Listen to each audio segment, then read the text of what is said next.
Thank you so much, Virgil. This was really wonderful to hear the in-depth discussion. Oh, here we go.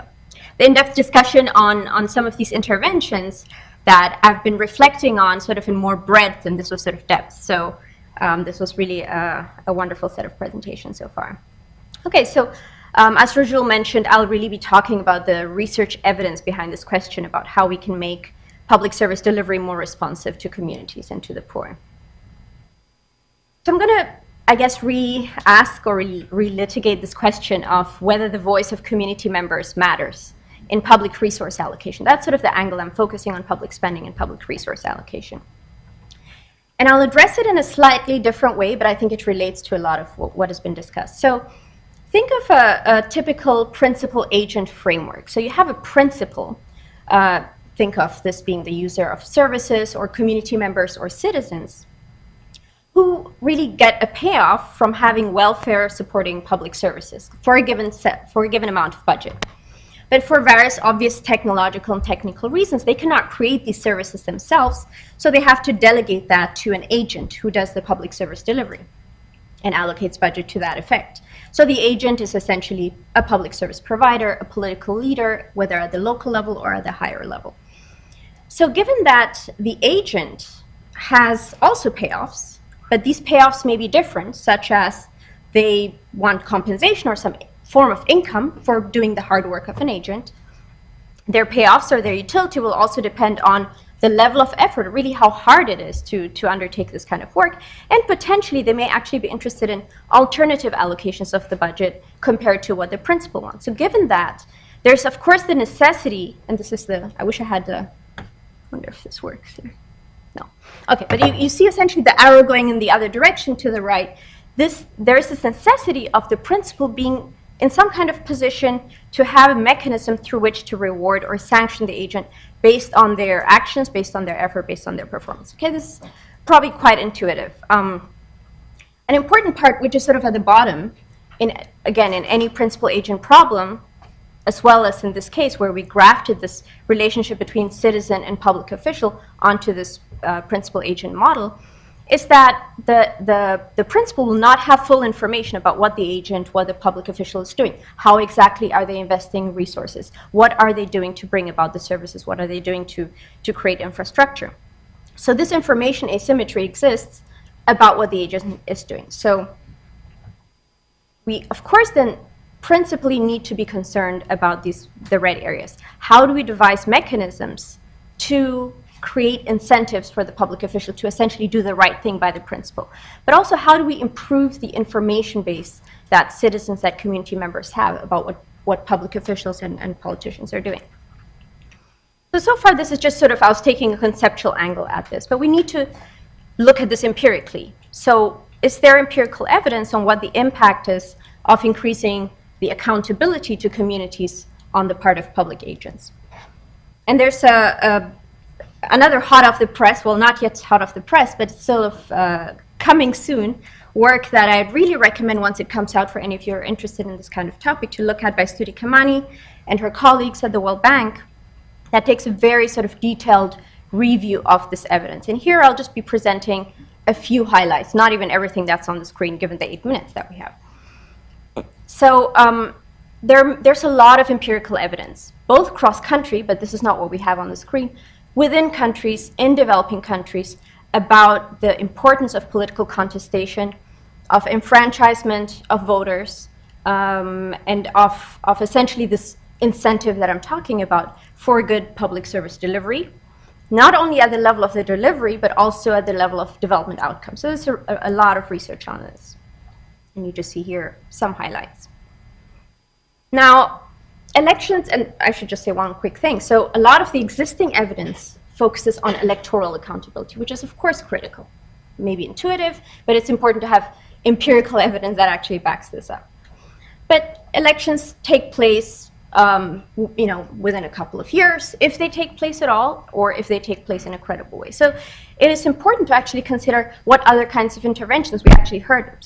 We heard about a number of really interesting interventions that are happening through our colleagues that had just presented to make public resource allocation more responsive to communities' needs that don't necessarily operate through electoral mechanisms. So My colleague Alvina Ehrman and I had done a review, and that is what Virgil is mentioning. We have the discussion paper out on the outside. So it is a discussion paper for discussion. So if any of you look at it and have feedback, we're really welcoming of it.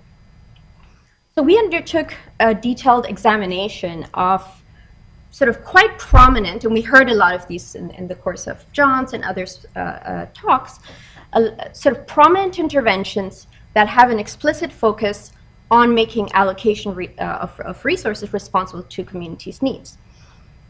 So the paper covers more ground, but I'll just be talking about 3 prominent areas. So one is community-driven development programs. So I don't have to sort of describe that again, what that is, because we really heard that already. Another is sort of different ways of transferring resources or transferring assets to households or agricultural inputs or food, but the kinds of transfers that focus on having a community level targeting of who the beneficiaries are. So that explicit component needs to be there in what we're looking at. And then a third that we haven't yet heard about is participatory budgeting. And fundamentally, this is a kind of arrangements in which citizens and community representatives have institutionally an opportunity to actually weigh in on how the local budget should be allocated across different sectors. So this goes by different names in different countries, but that is sort of the phenomenon we're looking at. So just to kind of give it a cross-cutting name for these different institutional arrangements, I'm referring to them as responsive institutional arrangements, even though we'll see they're not always responsive, but I have to find a nickname. So that's, if you have a better idea, that's one of the things we can change in the discussion paper. So there is a good amount of evidence that these types of institutional arrangements can actually lead. I do love hearing my voice again, but I'm not sure if you all want to hear me twice. So these types of arrangements can lead to pro-poor allocation. So there's a lot of work that has documented that, as I said, we review. So for example, I'll highlight one of the first examples. There's this approach in Bangladesh where there's a central targeting of the poor, as well as a local, or of poor areas, as well as local community level targeting of who the beneficiaries should be for transfers. And this study has found that while the central targeting has been mostly poverty neutral, the community targeting was progressive.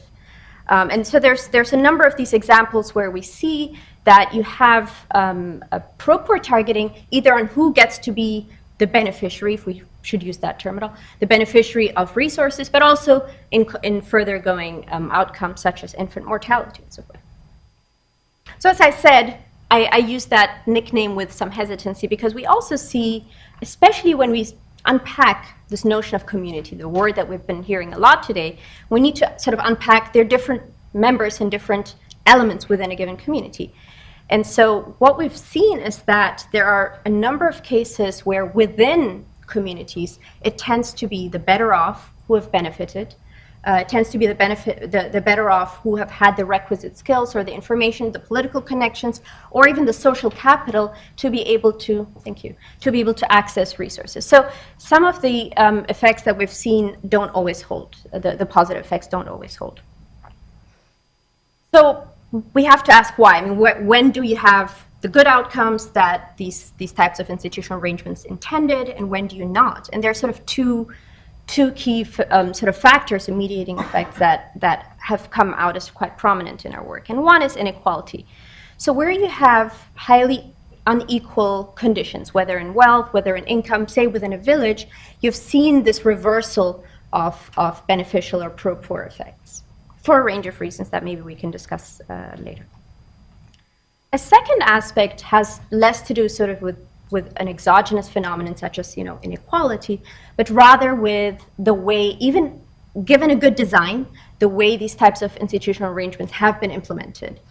So there's a number of examples, and you just see a couple here, where what ultimately was a useful institutional approach had been, if you will, hijacked for other purposes, whether to just provide sort of a short-term way of channeling anger or dissatisfaction with resources, but not in a sustained way, whether participatory budgeting meetings have been used more to keep a tab on who is coming to these meetings and kind of do a bit of surveillance, or whether resources that, even though they had a sort of a pro-poor targeting intention, ultimately were targeted in a political way to provide to supporters or to deny resources to those who are perceived as dissenters within a village. So these things really actually, even the last point is not a development neutral issue.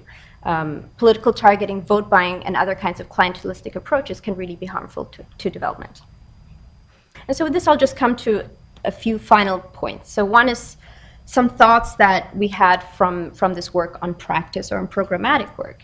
Fundamentally, and I think in this particular audience, certainly among the speakers, I'd be talking to the converted, so it would be really to others. But in programmatic work, it's really important to not ignore the fact that users, citizens, community members have the first order incentives, just like in the conceptual sort of diagram I had, to get good public services. So accountability to them really matters.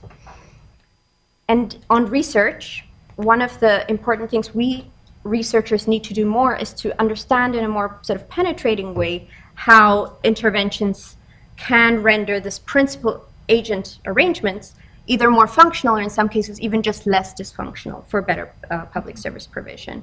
We heard a lot about gender here, but actually in the literature and in research there isn't that much in understanding how these types of responsive institutional arrangements have gendered outcomes, not just distributional from an economic perspective. So thank you very much.